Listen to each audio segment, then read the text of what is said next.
أعوذ بالله من الشيطان الرجيم. بسم الله الرحمن الرحيم. رب اشرح لي صدري ويسر لي أمري واحلل عقدة من লিসানি ইয়াফকাহু কওলি। মহান আল্লাহ সুবহানাহু তাআলার দরবারে অসংখ্য শুকরিয়া, যার অশেষ দয়া ও মেহেরবানিতে আমরা মহাগ্রন্থ আল কুরআনের প্রোগ্রামে শরীক হতে পেরেছি। আল্লাহ সুবহানাহু তাআলা যে যেখান থেকে উপস্থিত হয়েছেন এই কুরআনের মাহফিলে সবাইকে কুরআন বুঝার, কুরআনের উপর আমল করার তৌফিক দান করুন, আমরা বলি আমিন। আমাদের নিয়মিত দারসুল কুরআন প্রোগ্রাম এখনই শুরু হতে যাচ্ছে।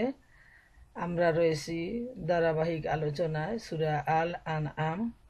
আজকে আমরা সূরা আল আনআমের 99 থেকে 108 পর্যন্ত আমরা ইনশাআল্লাহ দার্স দেব। তো প্রথমে আমাদের বোন নাহার আয়া থেকে তেলাওয়াত তর্জমা করে শোনাবে সূরা আল আনআম 99 থেকে 108।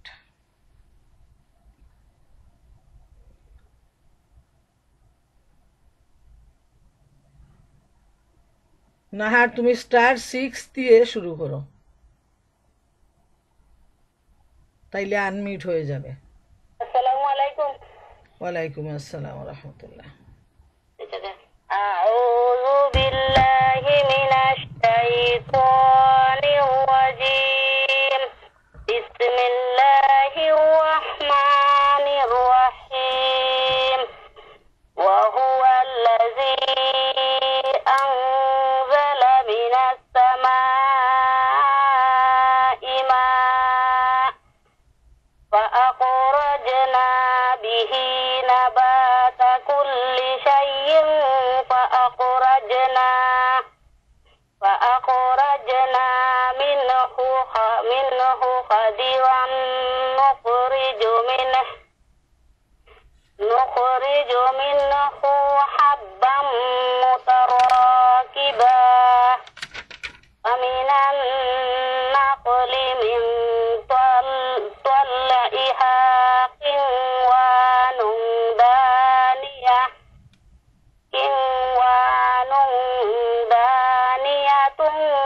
وجنة من عناب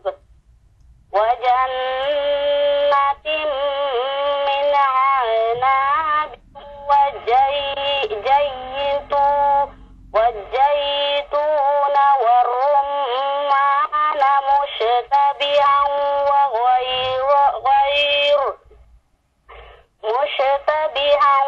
وغير متشابه.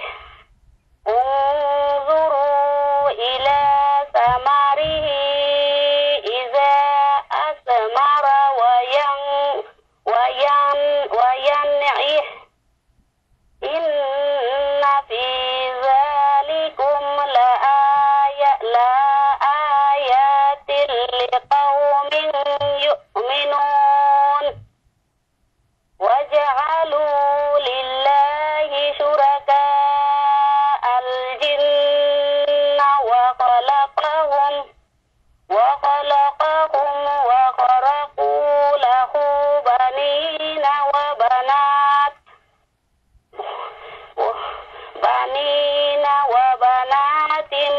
بغير علم. سبحانه وتعالى عما يصفون. بديع السماوات والأرض أنى يكون له ولد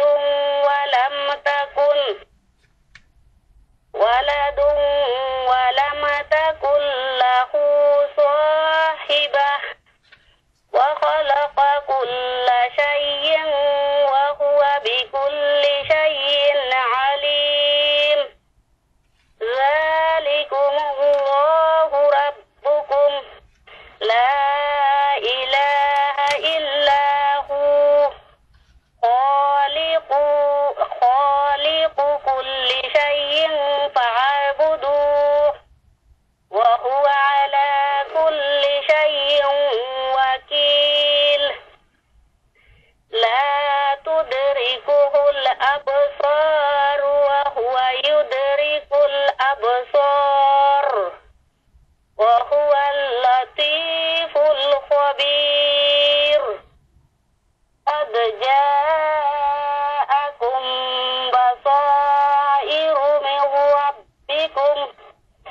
فمن أبصر فلنفسه ومن عمي فعليها وما أنا عليكم بحفيظ وكذلك نصرف الآيات وليقولوا درست ولنبينه لقوم يعلمون اتبع ما أوحي إليك من ربك لا إله إلا هو وأعرض عن المشركين ولو شاء الله ما أشركوا أجعلناك عليهم حفيظا وما أنت عليهم بوكيل ولا تسبوا الذين يدعون من دون الله فيسبوا الله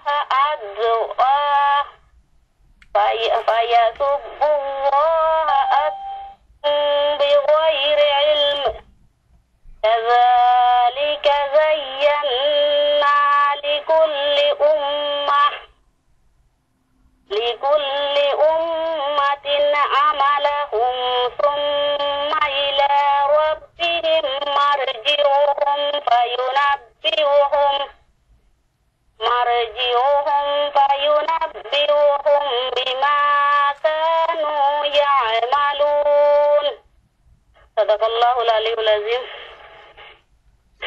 এখন আমি অর্থ পড়িয়া সূরা আল মাইদা 99 থেকে 118 পর্যন্ত এরশাদ হচ্ছে আর তিনি আকাশ বৃষ্টি বর্ষণ করেছেন তারপর এর সাহায্যে সব ধরনের উদ্ভিদ উদ্গত করেছেন এরপর তা থেকে সবুজ শ্যামল শস্যকে অবৃক্ষ সৃষ্টি করেছেন অতঃপর তা থেকে গণ সন্নিবিষ্ট শস্যদানা উৎপাদন করেছেন আর খেজুর গাছের মাটি থেকে খেজুরের কাদির পর কাদি সৃষ্টি করেছেন যা পূজার বারে নুয়ে পড়ে আর সজ্জিত করেছেন আঙ্গুর জয়তুন ও ডালিমের বাগান যার ফলসমূহ পরস্পরের সাথে সাদৃশ্য ও রাখে আবার প্রতিটি পৃথক পৃথক বৈশিষ্ট্যের অধিকারী এসব গাছ যখন ফলবান হয় তখন এগুলোর ফল ধরা ও ফল পাকার অবস্থাটি একটু গভীর দৃষ্টিতে নিরীক্ষণ করো এসব জিনিসের মধ্যে ইমানদারদের জন্য নিদর্শন রয়েছে এসব সত্ত্বেও লোকেরা জিনদেরকে আল্লাহর সাথে শরীক করলো অথচ তিনি তাদের স্রষ্টা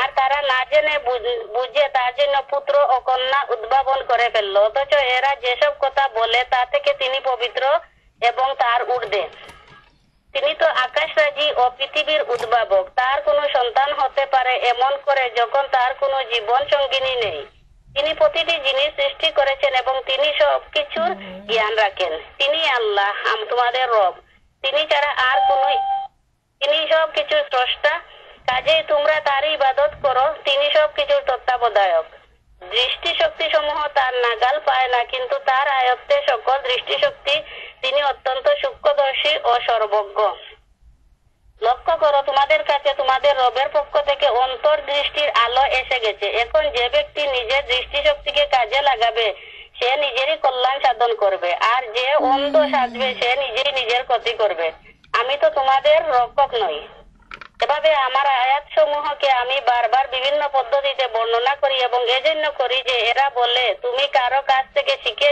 এসেছো এবং যারা জ্ঞানের অধিকারী আমি তাদের কাছে প্রকৃত সত্যকে উজ্জ্বল করে তুলে ধরতে চাই এ মুহাম্মদ সেই ওহী অনুসরণ করো যা তোমার প্রতি তোমার রবের পক্ষ থেকে নাজিল হয়েছে কারণ সেই আর কোনো ইলাহ নেই এবং এ মুশরিকদের পিছনে লেগে থেকো না যদি আল্লাহ ইচ্ছা হতো তাহলে তিনি নিজেই এমন ব্যবস্থা করতেন যে যাতে এরা শিরক করতো না তোমাকে এদের রক্ষক নিযুক্ত করিনি এবং তুমি এদের অভিভাবক নও আর হে ইমানদারগণ এরা আল্লাহকে বাদ দিয়ে যেগুলোকে ডাকে তোমরা সেগুলোকে গালি দিও না কেননা এমন যেন না হয় যে এরা শিরক থেকে আরো খানিকটা অগ্রসর হয়ে অজ্ঞাতবশত যেন আল্লাহকে গালি দিয়ে বসে।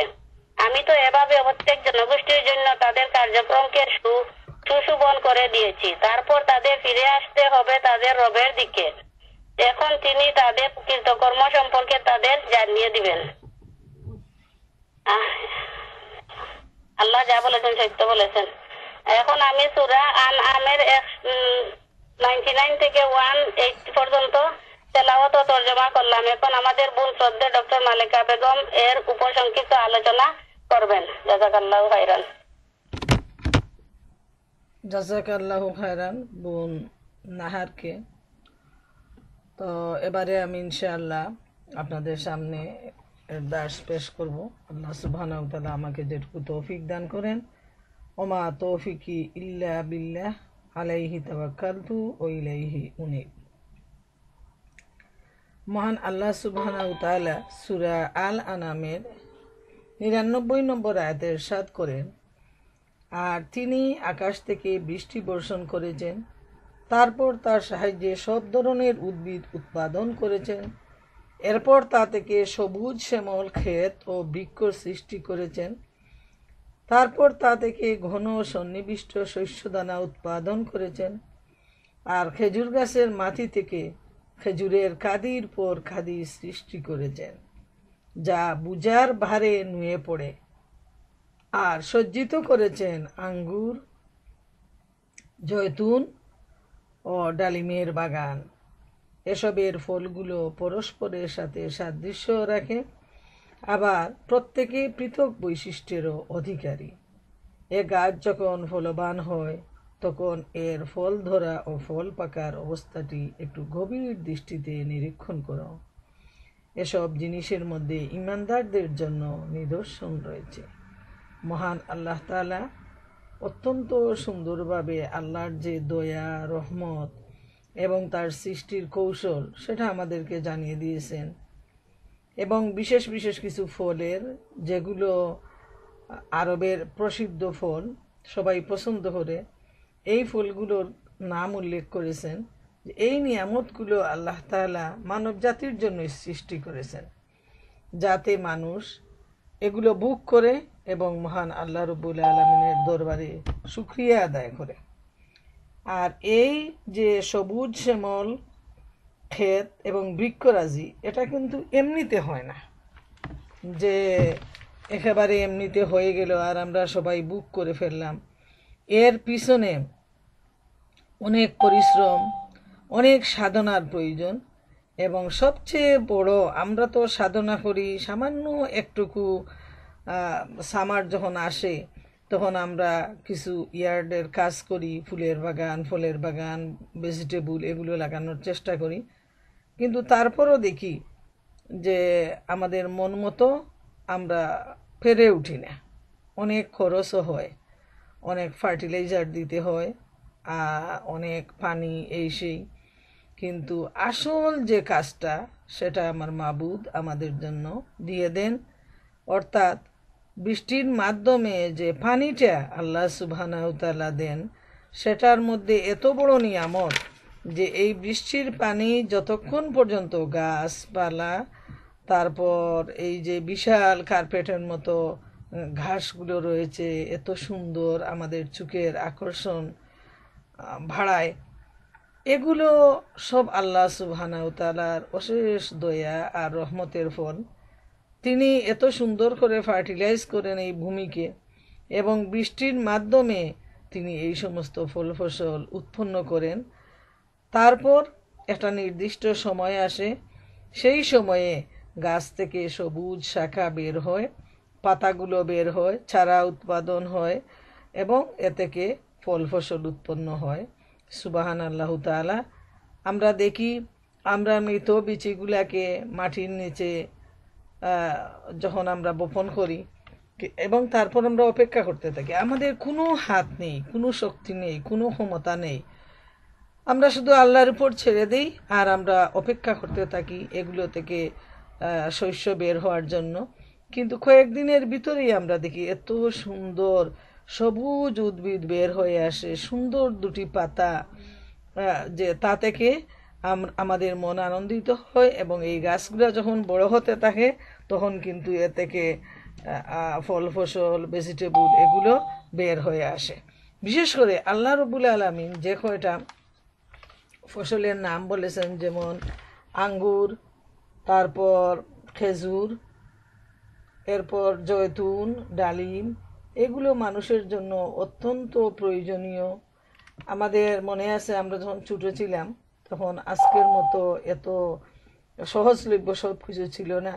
মানুষ যখন অসুস্থ হতো তখন খুব খুঁজে খুঁজে অনেক মূল্য দিয়ে তার জন্য কেউ আঙ্গুর নিয়ে যেত, ডালিম নিয়ে যেত, এগুলো নিয়ে যেত এবং মানুষের মনে চাইতো যে এই ফসলগুলোর জন্য একটু খেয়ে দেখি।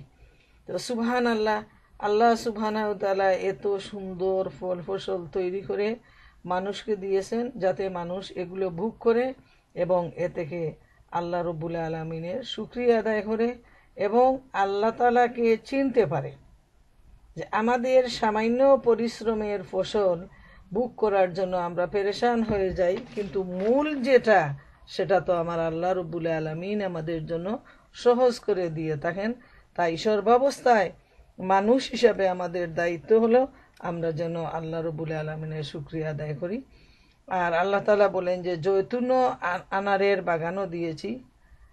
তো এগুলো একের সাথে অন্যের অনেকগুলো ফসল আছে, দেখবেন একটার সাথে আর একটার অনেক সাদৃশ্য রয়েছে, দেখতে সমান মনে হয় কিন্তু এই ফলগুলো স্বাদের দিক দিয়ে অনেক পৃথক, অনেক বেশম। তো আমরা যাতে চিনতে পারি আল্লাহ তাআলা জান্নাতে যে ফল ফসলগুলো দিবেন, দুনিয়ায় অনেক ফল ফসল দিয়েছেন, যাতে এগুলো আমরা বুক করে যখন জান্নাতে দেয়া হবে তখন সেখানে বলা হয়েছে যে মানুষ তখন বলবে আমরা তো এই ফসলগুলো দুনিয়ায় খেয়ে এসেছি। কিন্তু পৃথিবীর ফল ফসলের সাথে জান্নাতের ফল ফসলের আকাশ আর পাতাল পার্থক্য, সেখানের স্বাদ, সেখানের যে বৈচিত্র্য সবগুলো কিন্তু সম্পূর্ণ পৃথক ধরনের। যেমন আমরা সিরার আলোচনায় আমরা দেখেছি যে নবী করিম সাল্লাল্লাহু আলাইহি ইসলাম যখন তিনি জান্নাত দেখানো হলো, সিদরাতুল মুনতাহার কাছে তিনি গেলেন, তখন তিনি দেখলেন যে একটা বড়ই যেটা সেটা বিশাল বিশাল মটকার মতো। তাইলে তার আকারটাই যদি এত পার্থক্য হয় তাইলে স্বাদ গন্ধ সবগুলা যে কত পার্থক্য আমরা অতি সহজেই কিন্তু সেটা আমরা অনুধাবন করতে পারি।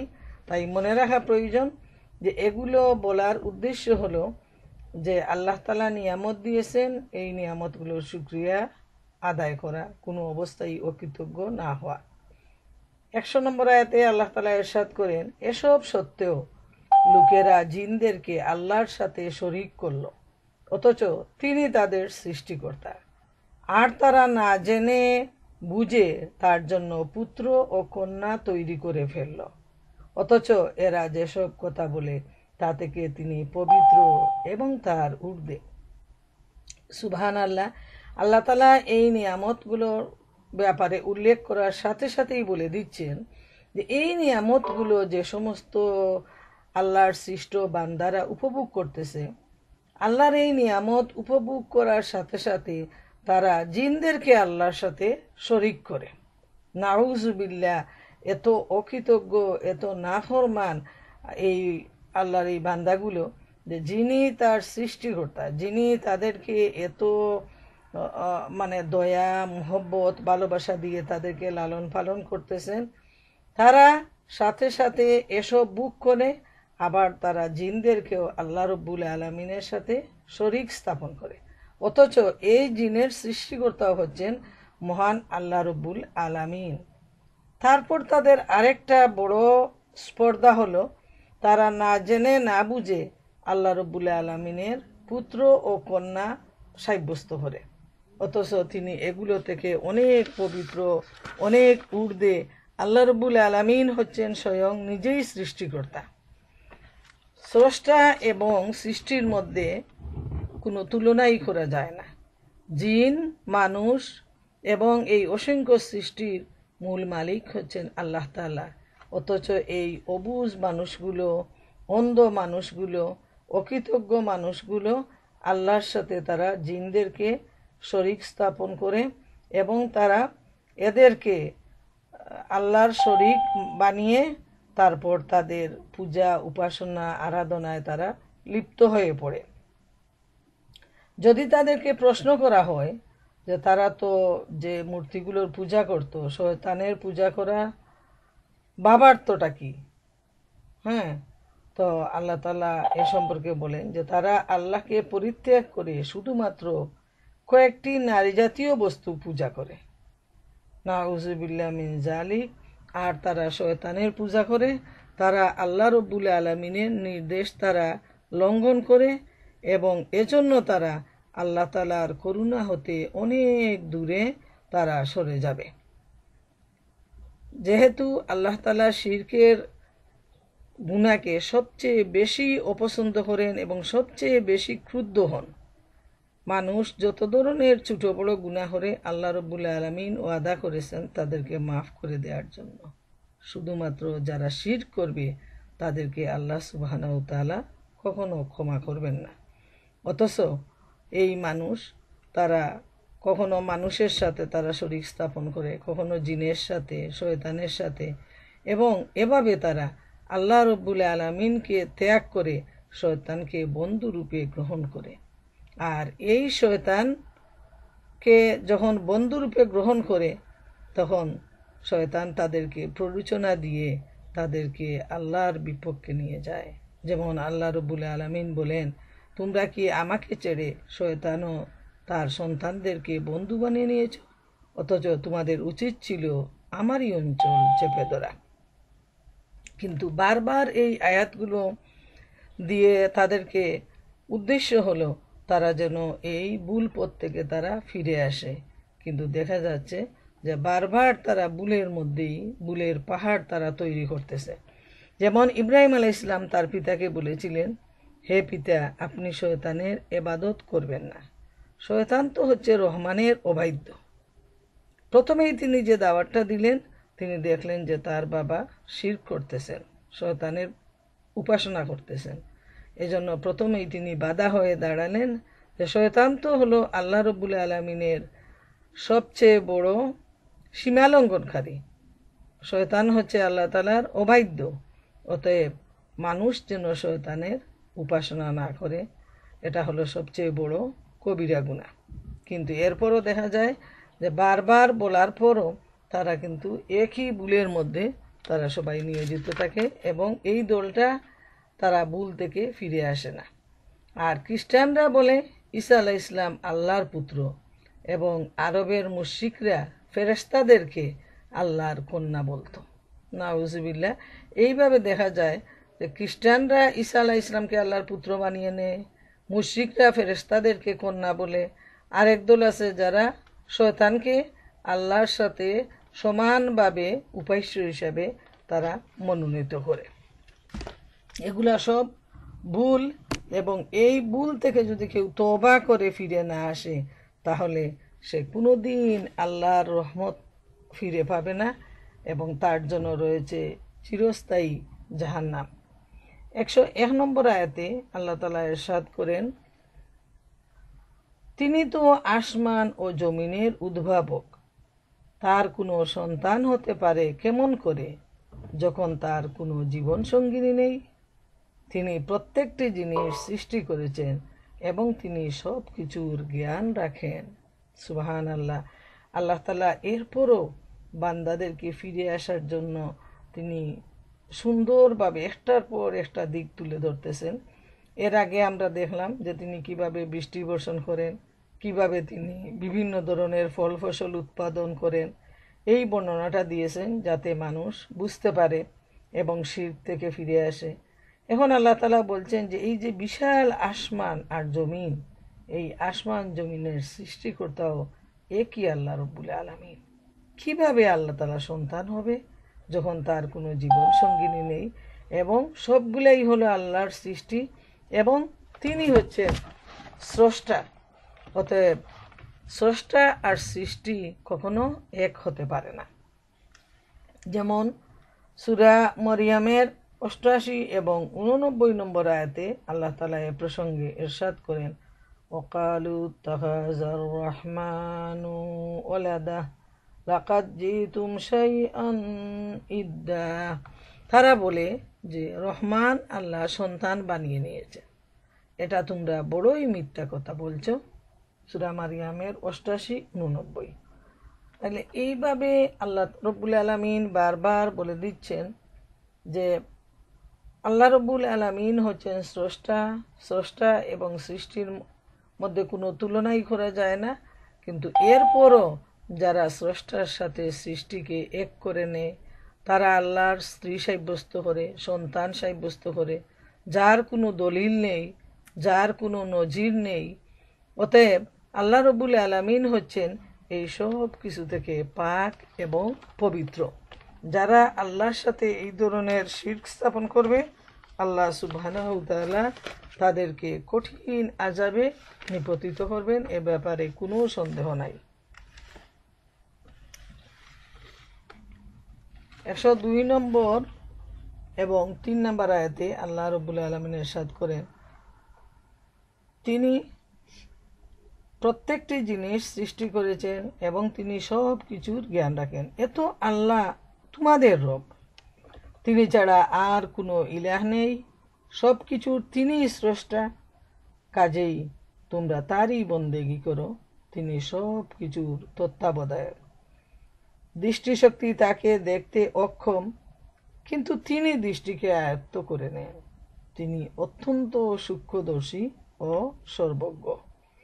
আল্লাহ তাআলা এই আয়াতেও বলে দিচ্ছেন যে আল্লাহই হচ্ছেন তোমাদের রব, তিনি ছাড়া কোনো ইলাহ নেই, তিনি হচ্ছেন সব কিছুর স্রষ্টা, মালিক, মনিব, তিনি ছাড়া আর কোনো মাবুদ নেই। এই কথাটাই হলো দিন ইসলামের মূল ভিত্তি। এবং মহাগ্রন্থ আল কুরআন জুড়ে আল্লাহ রাব্বুল আলামিন নিজের পরিচয় অত্যন্ত সুন্দরভাবে দিয়েছেন। কিন্তু এরপরও এই অকৃতজ্ঞ বান্দারা, এই বিদ্রোহীরা, তারা বারবার আল্লাহর সাথে শরীক স্থাপন করেন। আল্লাহ বলে দিচ্ছেন যে তিনি প্রত্যেক জিনিস সৃষ্টি করেছেন, তিনি প্রতি জিনিসের সৃষ্টিকর্তা, এবং মানুষের দায়িত্ব হলো মহান আল্লাহ রব্বুল আলামিনের একত্ববাদের স্বীকৃতি দেয়া এবং এক ও লা শরীক আল্লাহ তাআলার ইবাদত করা। আল্লাহর কোনো সন্তান নেই, আল্লাহর কোনো পিতা নেই, আল্লাহর কোনো জীবন সঙ্গিনী নেই, এবং আল্লাহ রব্বুল আলামিনের সমতুল্য কেউ নেই। তিনিই হচ্ছেন প্রতিটি বস্তুর রক্ষক, তিনিই হচ্ছেন প্রত্যেক জিনিসের তদারককারী। তিনি মানুষকে জীবিকা দান করেন, রাত এবং দিন তিনি সৃষ্টি করেন। সুবহান আল্লাহ। এরপরও মানুষ কিভাবে এই ভুল করতে পারে যে আল্লাহর সাথে মানুষ কিভাবে শরীক স্থাপন করে। আর একটা গুরুত্বপূর্ণ কথা 103 নম্বর আয়াতে যেটা আল্লাহ বলছেন যে সব দৃষ্টি আল্লাহকে দেখে, কিন্তু আল্লাহর সব কিছু আল্লাহ রব্বুল আলামিনের দৃষ্টিতে রয়েছে, পুরা জগৎ, পুরা সৃষ্টি, কিন্তু দৃষ্টিশক্তি মানুষ তাকে দেখতে অক্ষম। আল্লাহ রব্বুল আলামিন পুরা সৃষ্টির তদারককারী, তিনি সব কিছু দেখেন, তার জ্ঞানের মধ্যে রয়েছে সব কিছু, কিন্তু তাকে কেউ দেখতে পায় না। এই বিষয়টা খুবই মনে রাখা প্রয়োজন। যেমন হজরত মাসরুক রাদিয়াল্লাহু তাআলা আনহু হজরত আয়েশা সিদ্দিকা রাদিয়াল্লাহু তাআলা আনহা হতে বর্ণনা করেছেন, তিনি বলেছেন যে ব্যক্তি এই ধারণা করে যে মুহাম্মদ সাল্লাল্লাহু আলাইহি ওয়াসাল্লাম আল্লাহ তাআলাকে দেখেছেন, সে আল্লাহর উপর মিথ্যা আরোপ করেছে। কেননা আল্লাহ তাআলা তো বলেছেন তাকে কারো দৃষ্টি পরিবেষ্টন করতে পারে না, আর তিনি সকল দৃষ্টি পরিবেষ্টনকারী। ইবনে উয়াইনা বলেন, দুনিয়াতে চক্ষুগুলো তাকে দেখতে পাবে না। অন্যান্যদের মতে এর ভাবার্থ হচ্ছে চোখ ভরে কেউ তাকে দেখতে পাবে না, শুধু মুমিনরা আল্লাহ তাআলাকে আখিরাতে দেখতে পাবে। যেমন এ প্রসঙ্গে এই আয়াতটা উল্লেখ করা হয়েছে সূরা আল কিয়ামার 22 এবং 23 নম্বর আয়াত। আল্লাহ তাআলা ইরশাদ করেন, উজুহুন ইয়াওমাইজিন নাদিরা ইলা রাব্বিহা নাজিরা। সেদিন বহু মুখমণ্ডল উজ্জ্বল ও জ্যোতির্ময় হবে এবং তারা তাদের প্রতিপালকের দিকে তাকাতে থাকবে। সুবহানাল্লাহ। প্রিয় বোনেরা আমার, মনে রাখা প্রয়োজন যে সারা পৃথিবীময়, সারা বিশ্বময় আল্লাহর সৃষ্টি এবং সারা সৃষ্টি জগৎকে তিনি পরিবেষ্টন করে আছেন। তিনি সব কিছু অবজার্ভ করতেছেন, সব কিছু তার দৃষ্টির নাগালে রয়েছে, কিন্তু কেউ তাকে দেখতে পায় না এবং দেখতে পাবে না। শুধুমাত্র যারা জান্নাতে যাবে সেই মুমিনরা আল্লাহ রব্বুল আলামিনকে দেখতে পাবে। তার প্রমাণ হলো সূরা আল কিয়ামার এই আয়াতটা, যে উজুহু ইয়াওমাইজিন নাদিরা ইলা রাব্বিহা নাজিরা, যে সেই দিন বহু মুখমণ্ডল উজ্জ্বল ও জ্যোতির্ময় হবে এবং তারা তাদের প্রতিপালকের দিকে তাকিয়ে থাকবে। যে যারা আল্লাহ তাআলাকে দেখবে, এই দেখার সৌভাগ্য যাদের হবে, তারা কিন্তু সেদিন তাদের চেহারা উজ্জ্বল হয়ে যাবে। সুবহানাল্লাহ। এবং তারা তাদের প্রতিপালকের দিকে তারা তাকিয়ে থাকবে সেদিন। আর যারা হতভাগ্য, যারা আল্লাহ তাআলার সাথে শরীক স্থাপন করে, তারা কিন্তু কেউ আল্লাহ রব্বুল আলামিনকে দেখার সৌভাগ্য তাদের হবে না। সূরা মুতাফফিফিনের 15 নম্বর আয়াতে আল্লাহ তাআলা ইরশাদ করেন, কাল্লা ইন্নাহুম আন রাব্বিহিম ইয়াওমাইজিন লামাহজুবুন। কখনো নয়, এসব লোক সেই দিন তাদের প্রতিপালক হতে প্রতিরুদ্ধ থাকবে। তারা মহান আল্লাহকে দেখতে পাবে না। এর দ্বারা প্রমাণিত হয় যে মুমিনদের জন্য আল্লাহ তাআলার দর্শন লাভের ব্যাপারে কোনো প্রতিবন্ধকতা নেই। আখিরাতে মুমিনরা জান্নাতে স্পষ্টভাবে আল্লাহ তাআলাকে দেখবে। কিন্তু যারা আল্লাহর সাথে শরীক স্থাপন করবে, এখন লা শরীক আল্লাহ তাআলার ইবাদত বন্দেগী করবে না, যারা শিরক করবে, তারা কোনোদিন আল্লাহ তাআলার দর্শন লাভ করবে না। যেহেতু তারা আল্লাহকে এক ইলাহ রূপে তো তারা গ্রহণই করে নাই, অতএব কিভাবে তারা আল্লাহকে দেখবে? আল্লাহ তাআলা বলেন যে মুমিনদের মুখমণ্ডল উজ্জ্বল ও জ্যোতির্ময় হবে এবং তারা তাদের প্রতিপালককে দেখতে থাকবে। সুবহানাল্লাহ, সুবহানাল্লাহ। যে আল্লাহকে দেখার জন্য কিন্তু চেহারা, সৌন্দর্য, চোখের জ্যোতি সব কিছু আল্লাহ রব্বুল আলামিন বাড়িয়ে দিবেন। হযরত ইবনে আব্বাস রাদিয়াল্লাহু তাআলা আনহু বলেন, নবী করিম সাল্লাল্লাহু আলাইহি সাল্লাম আল্লাহ তাআলাকে দেখেছিলেন। তখন তাকে জিজ্ঞেস করা হয়, লা তুদরিকুহুল আবসার, দৃষ্টিসমূহ তাকে পরিবেষ্টন করতে পারে না, একথা কি আল্লাহ তাআলা বলেননি? তিনি উত্তরে বলেন, ওটা তো হলো আল্লাহ নূর বা জ্যোতি। কিন্তু এই আয়াতের ভাবার্থ এই যে যদি আল্লাহ পাক স্বীয় সমস্ত নূর সহ প্রকাশিত হন, তবে চক্ষুসমূহ তাকে দেখতে সক্ষম হবে না। যে এই দুনিয়ায় কিন্তু আল্লাহ তাআলাকে দেখা যাবে না। যেমন তার আরেকটা এক্সাম্পল হলো যে আল্লাহ তাআলা হযরত মুসা আলাইহিস সালামকে বলেছিলেন, হে মুসা, কোনো প্রাণী আমার ঔজ্জ্বল্য পেয়ে জীবিত থাকতে পারে না এবং কোনো শুষ্ক জিনিস ধ্বংস ছাড়া আর কিছুই থাকতে পারে না। আল্লাহ তাআলা বলেন, যখন আল্লাহ পাহাড়ের উপর স্বীয় জ্যোতি বিচ্ছুরিত করলেন, তখন পাহাড় বিদীর্ণ হয়ে গেল এবং মুসা আলাইহিস সালাম অজ্ঞান হয়ে পড়ে গেল। সুবহানাল্লাহ। এবং অন্য জায়গায় আসছে যে আল্লাহ তাআলা যখন মুসা আলাইহিস সালামকে তুর পাহাড়ে ডেকে নিলেন, তখন তিনি বলছিলেন, আরিনি আরিনি, আমি দেখতে চাই, আমি দেখতে চাই।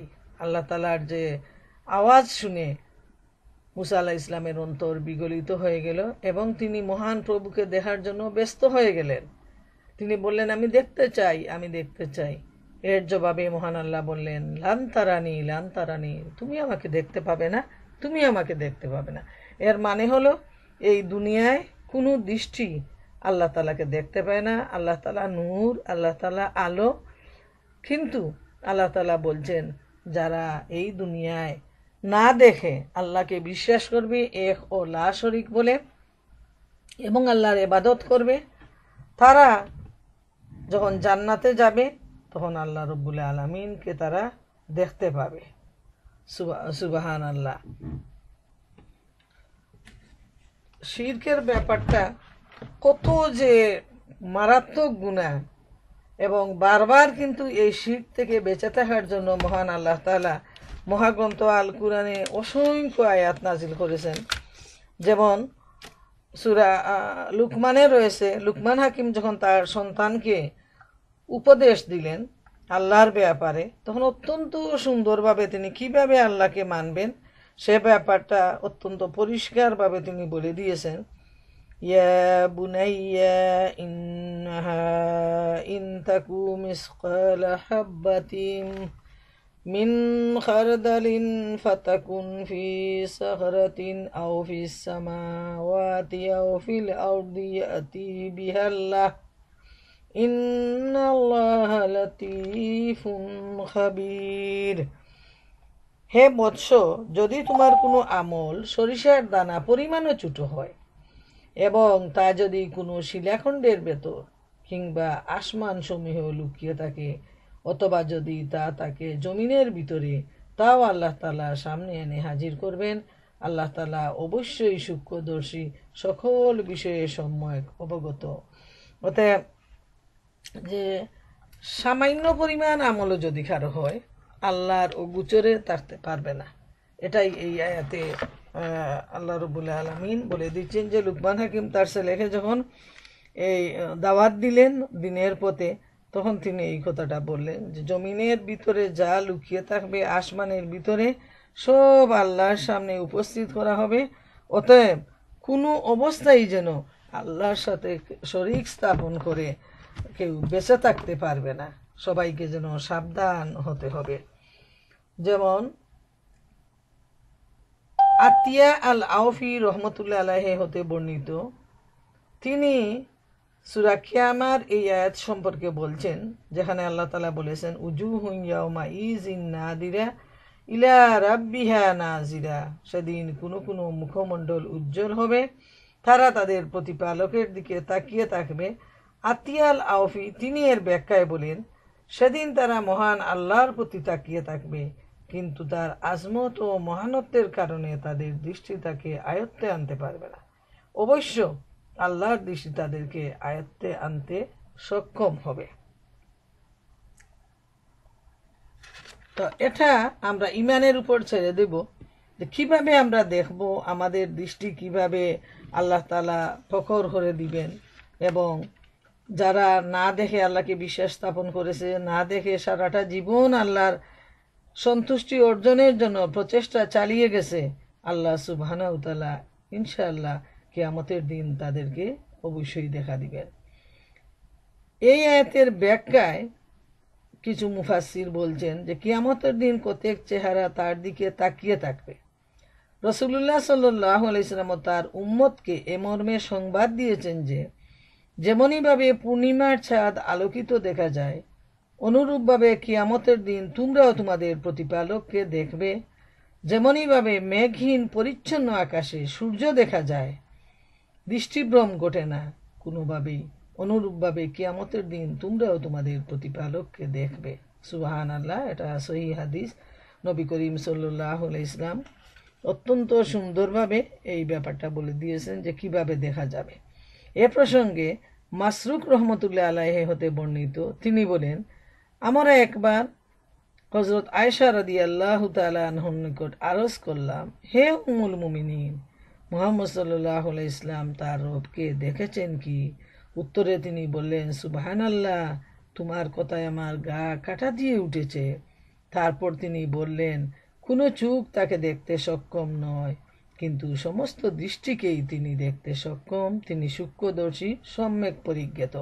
অর্থাৎ এই দুনিয়ার জীবনে আল্লাহ তাআলাকে দেখা যাবে না। যারা মনে করে ধারণা করে যে নবীজি দেখেছেন যখন তিনি মিরাজে গিয়েছেন, এটা সম্পূর্ণ ভুল ব্যাখ্যা। আল্লাহ রাব্বুল আলামিনকে যারা জান্নাতে যাবে সেখানেই গিয়ে আল্লাহর সাথে দেখা হবে ইনশাআল্লাহ। ইমাম আবু জাফর তাবারি রহমতুল্লাহ আলাইহি বলেন, আমার মতে আয়াতের বিশুদ্ধতম ব্যাখ্যা হলো যা রাসূলুল্লাহ সাল্লাল্লাহু আলাইহি সাল্লাম হতে একাধিকভাবে বর্ণিত হয়েছে। তিনি বলেন, কিয়ামতের দিন তোমরা তোমাদের প্রতিপালককে অবশ্যই দেখতে পাবে, যেমনইভাবে তোমরা পূর্ণিমা রজনীতে আকাশের চাঁদটি দেখতে পাও, যেমনইভাবে পরিচ্ছন্ন আকাশে দেখতে পাও তোমরা দীপ্তিমান সূর্যকে। কাজেই কিয়ামতের দিন মুমিনগণ তাদের প্রতিপালককে অবশ্যই দেখবে, কাফিরগণ সেদিন তাদের প্রতিপালক হতে অন্তরীণ থাকবে। তারা কোনোদিনই আল্লাহ তাআলাকে তারা দেখতে পাবে না, যেহেতু তারা আল্লাহকে এক ও লা শরীক বলে তারা বিশ্বাস করেনি। এজন্য তারা হলো হতভাগ্য, তারা কোনোদিন আল্লাহ তাআলাকে দেখবে না। 104 নম্বর আয়াতে আল্লাহ তাআলা ইরশাদ করেন 4 এবং 5-এ, দেখো তোমাদের কাছে তোমাদের রবের পক্ষ থেকে অন্তর্দৃষ্টির আলো এসে গেছে। এখন যে ব্যক্তি নিজের দৃষ্টিশক্তিকে কাজে লাগাবে সে নিজেরই কল্যাণ সাধন করবে, আর যে অন্ধ সাজবে সে নিজেই নিজের ক্ষতি করবে। আমি তো তোমাদের পাহারাদার নই। আল্লাহ সুবহানাহু ওয়া তাআলা বলছেন এখানে এই 104-এ। আর 105-এ ইরশাদ হচ্ছে, এভাবে আমার আয়াতকে আমি বারবার বিভিন্ন পদ্ধতিতে বর্ণনা করে থাকি, এজন্য বর্ণনা করি যাতে এরা বলে তুমি কারোর কাছ থেকে শিখে এসেছ, এবং যারা জ্ঞানের অধিকারী তাদের কাছে প্রকৃত সত্যকে উজ্জ্বল করে তুলে ধরতে চাই। সুবহানাল্লাহ।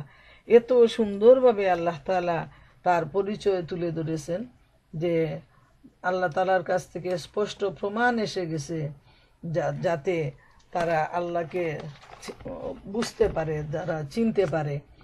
হ্যাঁ, তো যারা এই কথার উপর বিশ্বাসী হবে, আমল করবে, তারাই কিন্তু লাভবান হবে।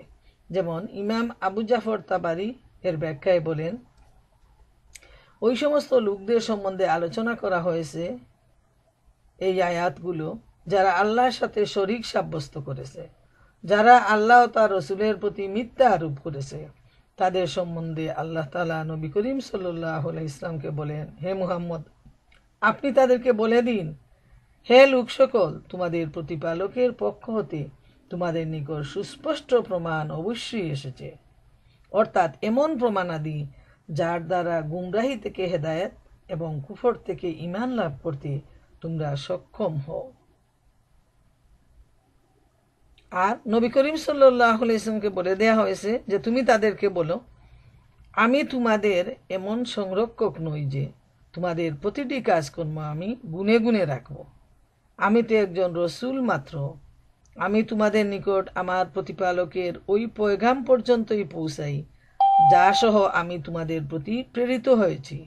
বস্তুত তোমাদের সংরক্ষক হলেন ওই মহান রব্বুল আলামিন, যার নিকট তোমাদের কোনো আমলি গোপন থাকবে না।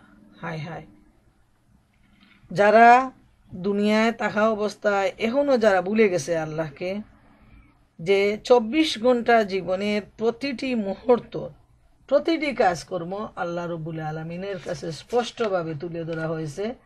এখান থেকে গোপন রাখার কোনো উপায় নেই, কোনো সুযোগই নেই। অতএব আল্লাহ তাআলা দেখছেন এবং সব কিছু লিখা হচ্ছে। এই মনোভাব আর বিশ্বাস নিয়ে মানুষ যদি আল্লাহর ইবাদত করে তাহলে সে ভালো কাজ করবে বেশি এবং মন্দ থেকে বেঁচে থাকবে। যখনই সে গুনার দিকে পা বাড়াবে সাথে সাথে সে আবার চিন্তা ভাবনা করবে, আবার সে তওবা করবে, আল্লাহর দিকে সে ফিরে আসবে, এতে কোনো সন্দেহ নাই। কিন্তু যাদের সম্পর্কে এই আয়াতগুলো নাজিল হয়েছে, যারা অবিশ্বাসী, যারা মুশরিক, যারা কাফের, তাদেরকে বারবার বলে দেয়া হচ্ছে যে আল্লাহ তাআলা হচ্ছেন স্রষ্টা, মালিক, এক, লা শরীক, ইলা। আল্লাহর সাথে কোনো শরীক নেই, তিনি এই বিশ্ব সৃষ্টি করেছেন। সমস্ত পরিচালনার দায়িত্ব আল্লাহ রব্বুল আলামিনের হাতে। অতএব এরপরও যদি তারা এর উপর বিশ্বাস স্থাপন করে সঠিক রাস্তায় ফিরে না আসে, তাহলে তাদের প্রতিটা আমল আল্লাহর কাছে গুনে গুনে লেখা হয়েছে এবং এর বদলা তারা আখিরাতে আদালতে সঠিকভাবে তারা পেয়ে যাবে। ইমাম আবু জাফর তাবারি বলেন, আল্লাহ তাআলা ইরশাদ করেন, আমার রসুল ও কিতাবের প্রতি বিশ্বাস এবং আমার একত্ববাদের বিষয়ে আমি যেমনভাবে তোমাদের নিকট প্রমাণাদি বর্ণনা করেছি এবং তোমরা যা অনুধাবন করেছ, অনুরূপভাবে যেসব বিষয়ে তোমরা অজ্ঞ, এসব বিষয়ে আমি তোমাদের নিকট আমার আয়াত এবং প্রমাণ বর্ণনা করেছি, কিন্তু তোমরা তা বুঝো না। আমার আদেশ ও নিষেধ যথাযথভাবে উপলব্ধি করতে তোমরা পারছো না। এটা তোমাদের জন্য মোটেই উচিত নয়। বরং এজন্য তারা কি হবে, তারা নিজেরাই বিপাকে পড়বে। এর বদলা তাদেরকে যে কঠিন আযাবের মধ্যে জ্বলে পুড়ে অনন্ত অসীম জীবন চাই হতে হবে, সেখান থেকে তাদের আর বেরিয়ে আসার কোনো উপায় থাকবে না। 106 এবং 7 নম্বর আয়াতে আল্লাহ রব্বুল আলামিন ইরশাদ করেন, তোমার প্রতিপালকের নিকট হতে তোমার প্রতি যা ওহী হয় তুমি তারই অনুসরণ করো। তিনি ব্যতীত অন্য কোনো ইলাহ নেই এবং মুশরিকদের হতে মুখ ফিরিয়ে নাও। সুবহানাল্লাহ। বারবার কিন্তু প্রিয় বোনেরা আমার লক্ষ্য করুন, একই বিষয় কিন্তু ঘুরে ফিরে বলা হচ্ছে। এখন নবী করিম সাল্লাল্লাহু আলাইহি ওয়াসাল্লামকে উদ্দেশ্য করে বলা হচ্ছে যে তোমার প্রতি যে ওহী নাজিল হয় তুমি শুধু তারই অনুসরণ করো। তিনি ব্যতীত আর কোনো ইলাহ নেই, আর মুশরিকদের হতে তুমি মুখ ফিরিয়ে নাও। যে নবী করিম সাল্লাল্লাহু আলাইহি ওয়াসাল্লাম ছিলেন চতুর্দিকে মুশরিক পরিবেষ্টিত এবং তারা আল্লাহ তাআলাকে নানাভাবে শরীক সাব্যস্ত করত এবং এ নিয়ে নানা ধরনের প্রশ্ন উত্থাপন করত, নিত্য নতুন প্রশ্ন করত। এর জবাবে আল্লাহ রব্বুল আলামিন ওহী নাজিলের মাধ্যমে তাদেরকে জানিয়ে দিচ্ছেন এবং নবী করিম সাল্লাল্লাহু আলাইহি ওয়াসাল্লামকে এখানে বলে দিচ্ছেন যে তোমার প্রতি যা নাজিল হয় তুমি তারই অনুসরণ করো, আর মুশরিকরা যার যেভাবে খুশি তাদেরকে সেভাবেই চলতে দাও। তাদের কাছ থেকে তুমি সরে যাও, মুখ ফিরিয়ে নাও এবং তোমার কাজ তুমি করো। আল্লাহর পক্ষ থেকে যে আদেশ আসে সেটা অনুসরণের জন্য নবী করিম সাল্লাল্লাহু আলাইহি ওয়াসাল্লামকে এখানে বলে দেয়া হয়েছে। আর মুশরিকরা যে পূজা উপাসনা করে, তারা বিভিন্ন মূর্তির পূজা করে, তা থেকে সরে আসার জন্য এখানে আল্লাহ রসুল সাল্লাল্লাহু আলাইহি ওয়াসাল্লামকে বলে দেয়া হয়েছে। এর কারণ হলো তারা বারবার এসে আল্লাহ রসুলকে বলতো যে তুমিও আমাদের প্রতিমার পূজা করো এবং শেয়ার করে আমরাও তোমার আল্লাহর ইবাদত করব। এইভাবে তারা একটা অযৌক্তিক রিকোয়েস্ট তারা মাঝে মধ্যে নিয়ে আসতো আল্লাহ রসুলের কাছে। তা আল্লাহ তাআলা বলে দিচ্ছেন যে এরা যা করে তা থেকে তুমি পুরাপুরি মুখ ফিরিয়ে নেও এবং তুমি এক ও লা শরীক আল্লাহ তাআলার ইবাদত করো, যার কোনো শরীক নেই, যারা একটা শস্য দানাও পর্যন্ত অঙ্কুরিত করতে সক্ষম হয় না, সেই নিজের হাতের তৈরি যে মূর্তির পূজা করে, শয়তানের পূজা করে, জিনের পূজা করে, এই দল থেকে এদের সাথে তুমি ঝগড়াও করো না এবং এদের কাছ থেকে তুমি ফিরে আসো।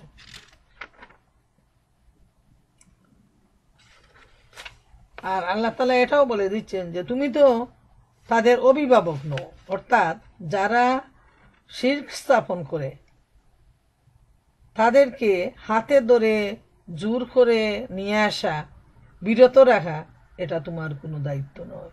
তুমি তাদের তত্ত্বাবধায়ক নও, তুমি তাদের গার্জিয়ান নও। তোমার উপর দায়িত্ব হলো তুমি তাদেরকে আল্লাহর দিকে আহ্বান করবে, বাস শেষ।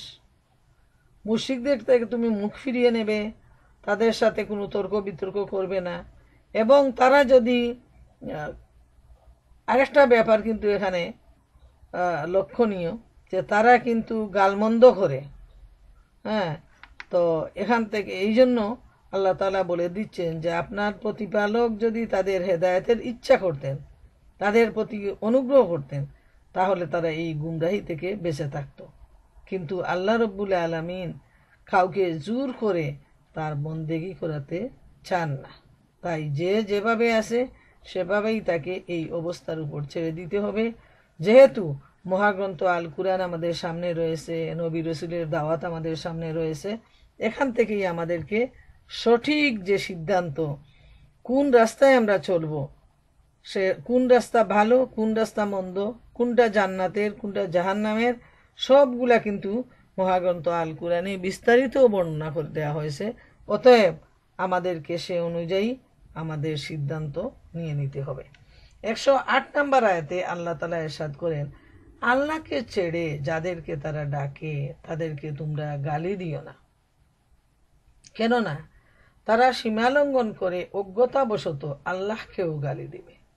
এভাবে প্রত্যেক জাতির দৃষ্টিতে তাদের কার্যকলাপ সুশোভিত করেছি, তারপর তাদের প্রতিপালকের নিকট তাদের প্রত্যাবর্তন অনন্তর তিনি তাদেরকে তাদের কৃতকার্য সম্বন্ধে অবহিত করবেন। প্রিয় বোনেরা আমার, একটা বিষয় লক্ষ্য করুন, অনেকে না বুঝে তারা বিভিন্ন ধরনের মূর্তিকে গালি দেয়, তারপর তারা যাদেরকে উপাসনা করে তাদেরকে গালি দেয়, যেহেতু তারা এমন একটা অবস্থা করে যে মানুষের মন মিজাজ খারাপ হয়ে যায়।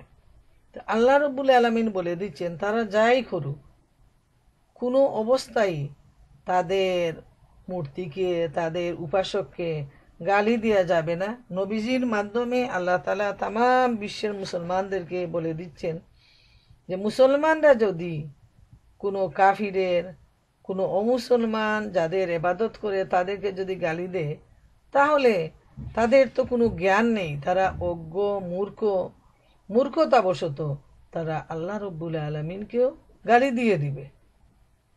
এটা কোনো অবস্থায় সমীচীন নয়। তাই তারা যে অবস্থায় আছে সে অবস্থায় তাদেরকে ছেড়ে দিতে হবে এবং কোনো সময়ই তাদের উপাস্যকে গালি দেওয়া যাবে না। সেটা হাতের তৈরি মূর্তি হোক, গাছপালা হোক, সূর্য হোক, চন্দ্র হোক, মানুষ হোক, যেহেতু তারা অনেক ভক্তি করে সেটাকে আল্লাহর সাথে শরীক করে। এখন যে এক ও লা শরীক আল্লাহর ইবাদত করে, তার মনে যদি একটা ঘৃণা আসে, বিরক্তি আসে এবং সে যদি গালি দিয়ে দেয় যে মূর্তি ভেঙে যায়, একটা লাথি দিলে চুরমার হয়ে যায়, পড়ে গিয়ে ভেঙে যায়, তোমরা কিভাবে এই মূর্তির পূজা করো, এইভাবে যদি সমালোচনা করে, তাইলে ওরাও নানা ধরনের কটূক্তি করবে আল্লাহ তাআলা সম্পর্কে। তাই বুদ্ধিমানের কাজ হলো কোনো অবস্থায় মুসলমানরা যেন অন্য ধর্মের তাদের যে উপাস্য তাদেরকে গালি না দেয়। এভাবে প্রত্যেক জাতির দৃষ্টিতে তাদের কার্যকলাপ সুশোভন করেছি, তারপর তাদের প্রতিপালকের নিকট তাদের প্রত্যাবর্তন, যে তারা এখন এমন একটা রঙিন চশমা চোখে দিয়ে এই দুনিয়াটাকে দেখতেছে এবং যা খুশি তাই করতেছে মহান আল্লাহ রাব্বুল আলামিনকে বাদ দিয়ে। আল্লাহ রাব্বুল আলামিন বলছেন যে এই পৃথিবীটা তোমাদের সামনে সুন্দর করে সাজিয়ে দিয়েছি এবং তোমরা যা খুশি তাই করতেছো।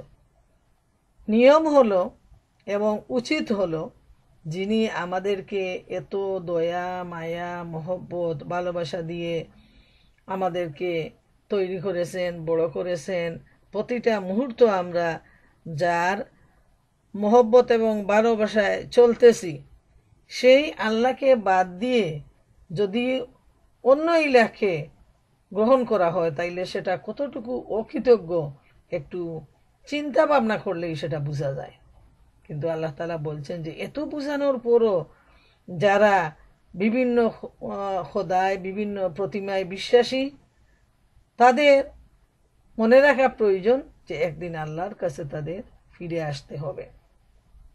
ইমাম আবু জাফর তাবারি এ সম্পর্কে এই আয়াতের ব্যাখ্যা প্রসঙ্গে বলেন, মহান আল্লাহ তাআলা নবী করিম সাল্লাল্লাহু আলাইহি ওয়াসাল্লাম এবং মুমিনদেরকে লক্ষ্য করে ইরশাদ করেন, তোমরা মুশরিকদের ইলাকে গালি দিতে পারবে না, কেননা এরূপ করলে সীমালঙ্ঘন করে তারাও আল্লাহকে গালি দিবে।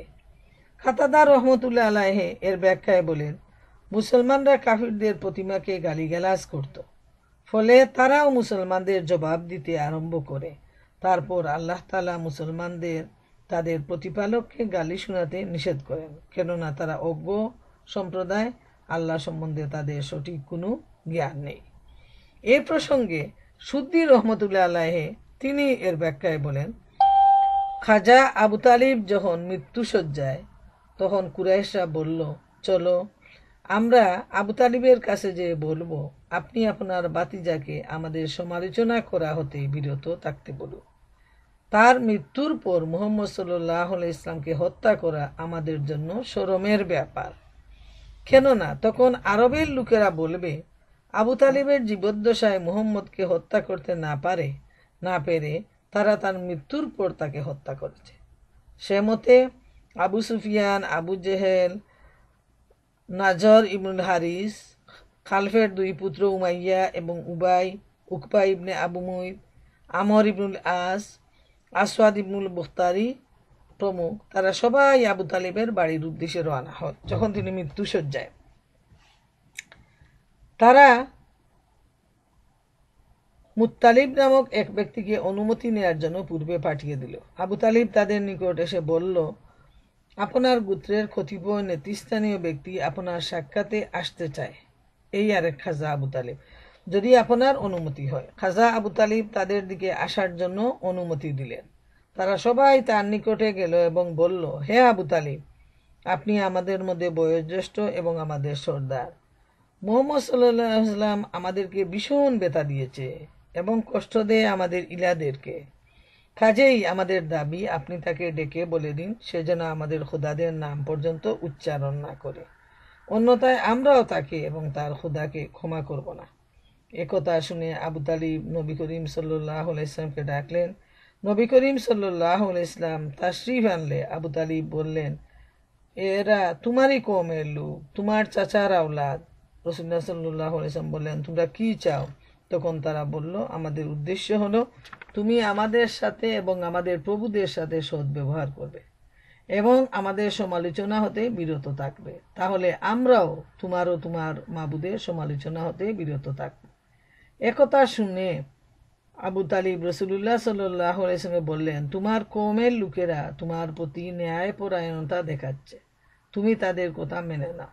তারপর রাসূলুল্লাহ সাল্লাল্লাহু আলাইহি ওয়াসাল্লাম বললেন, আমি যদি তোমাদের কথা মেনে নেই, তাহলে তোমরাও কি আমার একটি কথা মেনে নেবে? যদি তোমরা তা মেনে নাও, তাহলে তোমরা আরবের বাদশাহী করতে পারবে এবং অনারব লোকেরাও তোমাদের অনুগত হয়ে আসবে এবং তোমাদেরকে কর দিয়ে যাবে। এ প্রশ্নের জবাবে আবু জেহেল বলল, তোমার বাপের শপথ করে বলছি, অবশ্যই আমরা তোমার এই কথা মেনে নেব। আরো 10টি কথাও আমরা মেনে নিতে প্রস্তুত। বলো, সে কথাটি কি? রাসূলুল্লাহ সাল্লাল্লাহু আলাইহি ওয়াসাল্লাম বললেন, বলো, লা ইলাহা ইল্লাল্লাহ, আল্লাহ ছাড়া কোনো মাবুদ নেই। তারা এ কলেমা পাঠ করতে অস্বীকৃতি জ্ঞাপন করলো এবং বিদ্রূপ করলো। তখন আবু তালিব বললেন, হে ভাতিজা, তুমি এ কথাটি বাদ দিয়ে অন্য কথা বলো, কেননা এ কথা শুনতেই তোমার কওমের লোকেরা ক্ষেপে যায়। নবী বললেন, তারা যদি আকাশের সূর্য আমার হাতে এনে দেয়, তথাপি আমি এছাড়া অন্য কোনো কথা বলবো না। তার উদ্দেশ্য ছিল কাফেরদেরকে নিরাশ করে দেওয়া। কিন্তু একথা শুনে তারা ভীষণভাবে ক্ষেপে উঠে এবং বলে, তুমি আমাদের এবং আমাদের প্রভুদের গালি দেয়া হতে বিরত না হলে আমরাও তোমাকে এবং যে তোমাকে রূপ করতে আদেশ করেছে তাকে গালমন্দ করতে থাকবো। তখন আল্লাহ তাআলা এই আয়াতটি নাজিল করেন। সুবহানাল্লাহ, সুবহানাল্লাহ। তারা নবী করিম সাল্লাল্লাহু আলাইহি ওয়াসাল্লামের উপর দোষ চেপে দেয়। এত বড় স্পর্ধা তাদের যে তারা বলে যে আল্লাহ রসুল নাকি তাদের উপাস্যকে গালি দেন। আসল কথা হলো তিনি তো আর গালি দেন না, তিনি বলেন যে তোমরা যাদের ইবাদত করো এরা নিজের কোনো উপকার করতে পারে না, ক্ষতি করতে পারে না, এরা তোমাদের কি উপকার করবে, এরা তোমাদের কোনো কাজে আসবে না। হ্যাঁ, এইভাবে তিনি তাদেরকে বুঝাতেন এবং একলা শরীক আল্লাহর প্রতি তাদেরকে আহ্বান করতেন। কিন্তু তাদের কাছে যখনই একলা শরীক আল্লাহর প্রতি আহ্বান করা হতো, তখন তারা রাগে জ্বলে পুড়ে উঠত এবং একথাকেই তারা গালি হিসাবে মনে করত। তো প্রিয় বোনেরা আমার, আমরা সূরা আল আনামের 109 থেকে 99 থেকে 108 নম্বর আয়াত পর্যন্ত আমরা তাফসির করলাম, দার্স পেশ করলাম। তো ইনশাআল্লাহ এ থেকে আমরা যে শিক্ষাটা নিব, বিশেষ করে বারবার যে ঘোষণাটা আসছে যে ও লা শরীক আল্লাহ সুবহানাহু ওয়া তাআলার ইবাদত করা, তার সাথে কাউকে শরীক সাব্যস্ত না করা, মনের অগোচরে ইচ্ছায় অনিচ্ছায় কোনো অবস্থায় সেটা হবে শিরক। তো যারা কাফের মুশরিক, যারা অন্যান্য ধর্মাবলম্বী, তারা কিন্তু প্রকাশ্যভাবে আল্লাহর সাথে শরীক স্থাপন করে।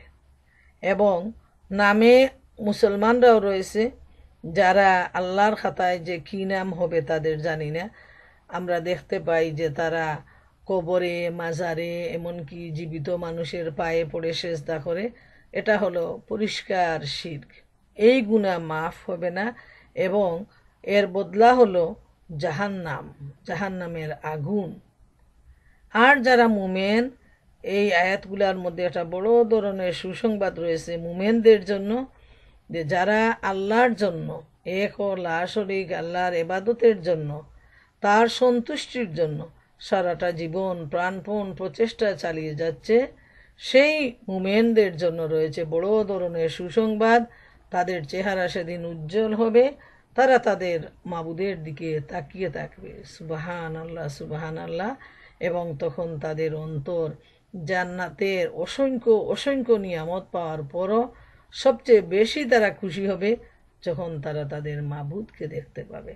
প্রিয় মা ও বোনেরা আমার, আল্লাহ রব্বুল আলামিনের কাছে আসুন আমরা সবাই মিলে দোয়া করি যে আমরা এক ও লা শরীক আল্লাহর প্রতি আমরা ঈমান আনলাম, বুঝে শুনে ঈমান আনলাম, বুঝে শুনেই আমরা তার ইবাদত করি। আল্লাহ তাআলা যেন আমাদেরকে শিরকের সামান্যতম ছোঁয়া থেকে যেন মাফ করেন এবং পাহাড় পর্বত পরিমাণ দূরে রাখেন, এবং আমরা যেন মুমিনের সৌভাগ্য অর্জন করতে পারি আর জান্নাতে গিয়ে আল্লাহর সাথে আমাদের সাক্ষাৎ হয়। এই দোয়া নিয়েই শেষ করলাম আজকের এই দার্স। আল্লাহ সুবহানাহু ওয়া তাআলা আমাদের সবাইকে কবুল করুন।